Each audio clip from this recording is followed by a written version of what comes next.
હાંસોટ આલિયા બેટ પર આહિર સમાજ દ્વારા બિલિયાઈ માતાજી, મુગલાઈ માતાજી, મેલડી માતાજીના મંદિરનો 28મો પાટોત્સવ ઉજવણી કરાઈ હતી। આ મંદિરના દર્શન કરવા માટે ગુજરાતભરમાં વસેલા આહિર સમાજના લોકો માતાજીના દર્શનાર્થે આવતા હોય છે। તારીખ 22 મે 2024ની ગુરુવારના રોજ માતાજીના 28મા પાટોત્સવની ઉજવણી કરવામાં આવી હતી।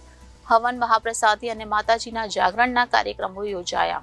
પાટોત્સવ દરમિયાન માતાજીના મંદિરને લાઇટિંગથી સજાવટ કરવામાં આવી હતી તથા રંગબેરંગી ફૂલો દ્વારા માતાજીનો શણગાર કરવામાં આવ્યો હતો। વર્ષો પહેલા આહિર સમાજના લોકો પશુપાલન કરી પોતાની રોજીરોટી પ્રાપ્ત કરતા હતા। આવા સમયે તેઓના પશુને ચારો ન મળતા તેઓ આલિયા બેટ કે જે વિસ્તારમાં રહી રાત્રિ રોકાણ કરી આ વિસ્તારમાં તેઓના પશુ, ભેંસ, બકરી, ગાય સહિતના પશુઓને લઈ આ સ્થાન પર રોકાતા હતા। તેવા સમયે માલધારીઓનું અને તેઓના પશુઓને આવા વિશાળ જંગલમાં માતાજી રક્ષણ કરતા હતા, જ્યાં પરંપરાગત રીતે આહિર સમાજ દ્વારા માતાજીના મંદિરનું નિર્માણ કરવામાં આવ્યું હતું।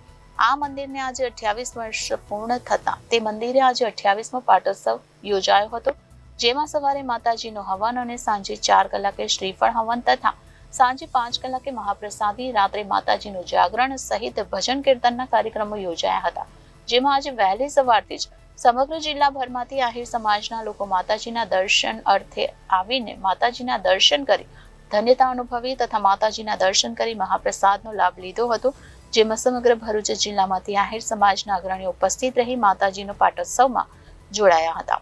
જય માતાજી, જય શ્રી કૃષ્ણ।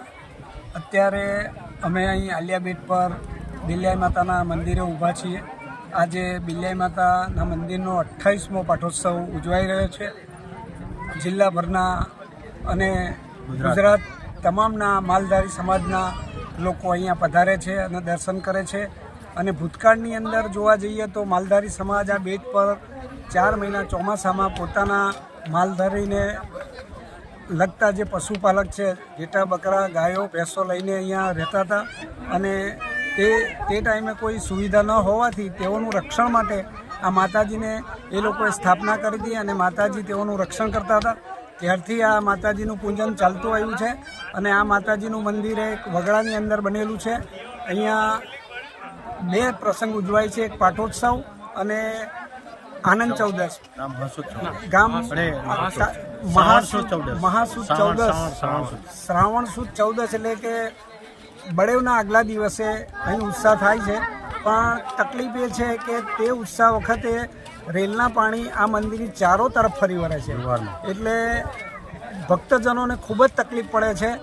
એટલે આહિર સમાજ અને માલધારી સમાજ દ્વારા એક સરકારશ્રીમાં અમે નિવેદન કરીએ છીએ કે આ મંદિર ચોમાસાની અંદર આ ઉત્સવ અમારો ઉજવી શકતા નથી, માટે અમને પુનર્વસન માટે નવી જગ્યા ફાળવે તો અમે નવી જગ્યા પર મંદિર બાંધવા માટે માલધારી સમાજ તત્પર છે અને એના માટેનું ફંડિંગ બી અમે તૈયાર કરેલ છે। તો આશા રાખું છું કે આ માતાજીનું સરસ મંદિર નવી જગ્યા પર સારી જગ્યા સરકારશ્રી આપે અને સારી જગ્યા પર નવનિર્માણ થાય એવી આશા રાખું છું। અને તમામ ભક્તો પોતપોતાને શ્રદ્ધાથી અહીંયા પધારે છે, તો તમે અહીં જોઈ શકો છો કે કેટલું પબ્લિક હોય છે। તો ચોમાસામાં દરેકને આવવાની તકલીફ પડતી હોય છે, ચાલીને આવવું પણ મુશ્કેલ બની જાય છે, માટે આટલી એક અરજ અમારી સરકારશ્રીમાં હું એક આહિર સમાજના આગેવાન તરીકે રજૂ કરું છું, તો આપ ધ્યાને લેશો। જય હિન્દ, જય માતાજી। Reporter Viral Gohil, Janadesh news, Bharuch.